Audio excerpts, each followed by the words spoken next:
आपल्याला वाटते आपल्या जीवनात जे काही घडतं ते योगायोग असतं, पण तसं नसते. ती तर भगवंताची लीला असते.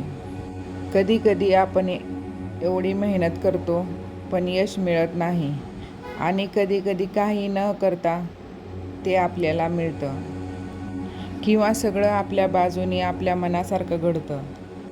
का होतं असं? कारण वर बसलेला तो भगवंत आपली कथा लिहितो. आपण फक्त पात्र आहोत. तो आपला दिग्दर्शक आहे. कधी तो आपल्याला परीक्षा देतो आणि कधी तो आशीर्वाद देतो. आपण फक्त एकच काम करायचं आणि त्याच्यावर विश्वास ठेवायचा. कारण शेवटी परीक्षा ही आपल्या भल्यासाठीच असते आणि त्यात आपल्याला उत्तीर्ण व्हायचे असते. म्हणूनच म्हणतात, जे होते ते चांगलेसाठीच होते. आपल्या जीवनात अंधार असेल तर प्रकाश दाखवणारा तो भगवंत आहे. गुरु म्हणजे फक्त तो शिक्षक नाही, तर आपल्या आयुष्याचा मार्गदर्शक असतो. आई वडील आपल्याला जन्म देतात, पण गुरु हे आपल्याला जगायला शिकवतात. जिथे आपण अडकतो तिथे भगवंत आपल्याला मार्ग दाखवतात. गुरुचे एक वाक्य आपले पूर्ण आयुष्य बदलू शकते.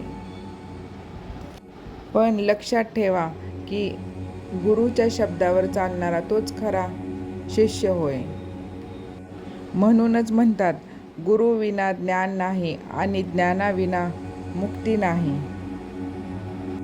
आणि गुरुशिवाय आयुष्य पूर्ण होत नाही. एकदा असे झाले की एका साधूकडे चोरांनी चोरी केली. ते पळून जात असताना शिष्याने पाहिले, तेव्हा चोरांना धरून त्या शिष्याने खूप चोप दिला. हे त्यांचे करणे गुरुला समजले नाही. तेव्हा त्या चोरांना आणून गुरुने त्याच्या अंगात तेल वगैरे लावून स्नान घातले आणि त्यांना पंचपक्वान्नाचे भोजन दिले. हे असे काय करता म्हणून शिष्याने गुरुला विचारले. तेव्हा त्याने शिष्याला सांगितले की तुम्ही तरी काय करता? सर्वच जण देवाच्या घरी चोरी करत आहेत, कारण आपल्याला त्याने हा जो देह दिला तो देवाची प्राप्ती करून घेण्यासाठी म्हणून दिला. परंतु आपण ते न करता त्यांच्यापासून विषय चोरतो आहोत. म्हणून विषयात आसक्ती न ठेवता आपण मनापासून देवाची भक्ती करावी. आपण सर्वांनी मी भगवंताकरिता आहे असे मनाने समजावे. सर्व ठिकाणी भगवंतच भरलेला आहे अशी मनाची पक्की खात्री झाल्यावर मग द्वैत आपोआप नाहीसे होतात आणि एकाग्रता साधते. तीच खरी समाधी होय. संत काय करतात? आपण चुकीची वाट चालत असताना अरे तू वाट चुकलास अशी जागृती आपल्याला देतात आणि खरा मार्ग दाखवतात.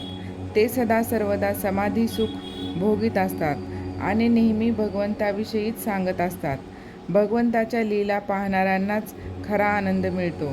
आपण एक दाणा शेतात पेरावा आणि त्याबद्दल 1000 दाणे घ्यावे, ही भगवंताचीच लीला आहे.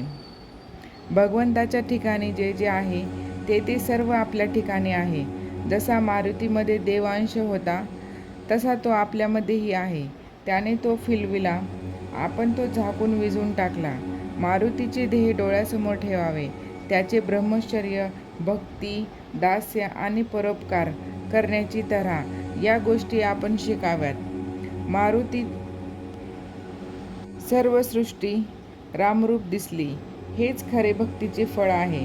उपासक देहाला विसरला की उपास्य मूर्तीमध्ये त्याला जिवंतपणा अनुभवायला येऊ लागते. समाधान आणि आनंद हीच खरी लक्ष्मी होय. आपली वृत्ती कशी असावी की कुणाला आनंद पाहिजे असेल तर त्याने आपल्याकडे धाव घ्यावी. इतर संपत्ती कितीही दिली तरी पुरी पडत नाही, पण वृत्तीचा आनंद देऊन कधीच संपत नाही.